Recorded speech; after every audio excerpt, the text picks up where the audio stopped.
So let's give all our viewers a quick background into where the story is coming from. Well, remember, months after the deadly Air India crash, the fuel switch scare has once again raised alarm. Now, the pilot on Air India flight reported a fuel control switch defect after landing, prompting the airline to actually ground the Boeing 787 aircraft. With concerns over the Ahmedabad, the Dreamliner crash as well still fresh, pilots have yet again warned of this very serious safety red flag. But what exactly happened here? Take a look at this report for more.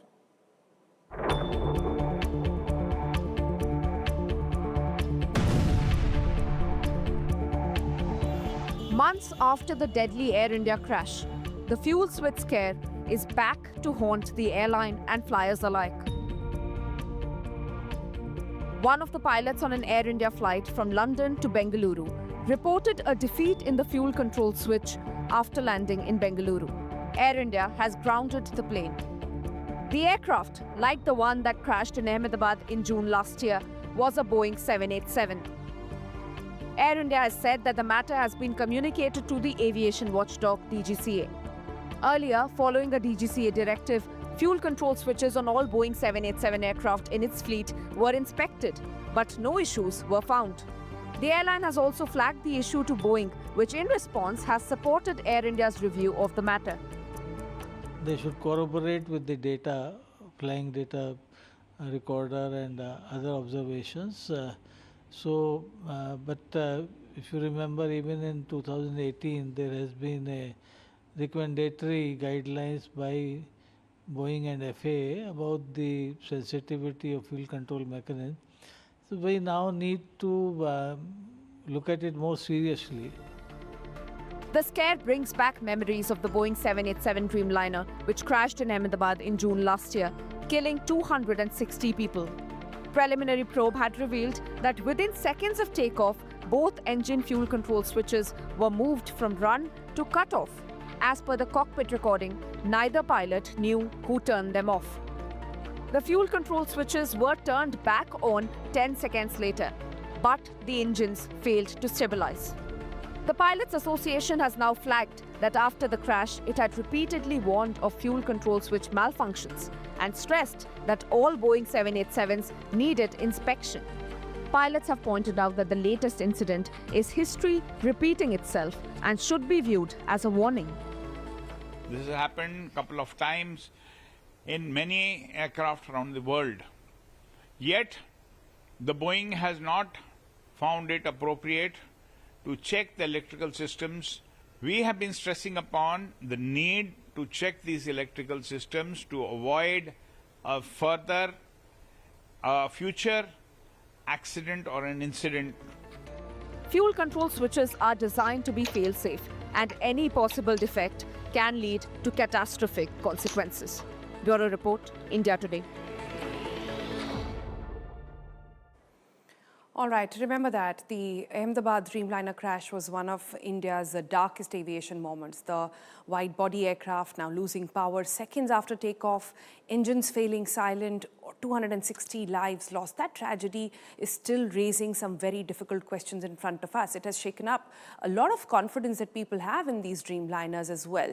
But a fresh development like this really puts everybody under the clock and really needs to sort of get our understanding of how deeply we need to investigate the whole matter in the crash as well. But what exactly happened? Let's quickly recap and jog your memory there. Now, Air India ordered a detailed check across Boeing 787 Dreamliner fleet from that London to Bengaluru flight when that pilot reported that something was off with that switch. But why is this switch so significant? Let's try and understand that. Now, the fuel control switch regulates the flow of the fuel into the engines. It's moved to cut off the engines, lose thrust almost immediately. And in Ahmedabad crash sequence, investigations had already been examining why both switches appeared to move from run to cutoff moments after takeoff. Now, a separate operational incident has also forced airlines and engineers to look again at whether this issue could actually involve more than the cockpit action alone, meaning it's not just about, pilot switching it off. And that's why we kept showing you that video. They have to lift it up, then drag it down. Galti se nahi ho sakta hai. That was the whole deal. And no pilot would actually do that. The aircraft involved had been pulled from service, inspections were underway as well, and a lot of overhauling happened. So now there are reactions coming in from DGCA, from Boeing as well. So let's try and see how this entire episode is to be seen. But let's get a perspective from experts now. Devesh Agarwal, who's an aviation expert and founder for Bengaluru aviation.com, joins us now. Devesh, I've tried to simplify what this switch actually does in whatever understanding we as non-experts have, but give us an insight into I'm just thinking as a layman, I'm just thinking as a flyer at the moment. One plane got down, the other one, a pilot is flagging issues as well. Is there a reason to get concerned? Hello, good evening, and firstly, thank you for having me on your show. Yes, it is a reason for concern, and a simpler way I can explain the fuel cutoff switch. If you remember the old diesel engines, which used to have you had to because the diesel engine is kind of self-sustaining. It doesn't require a separate spark plug. So, not like a petrol engine, you just switch the key off and the engine stops.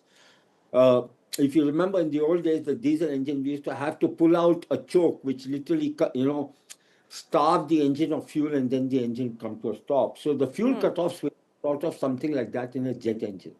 Jet engine per se doesn't have just an ignition that I turn the key and the engine gets switched off. So the only sort of switch off the engine is to starve the fuel. Devesh, just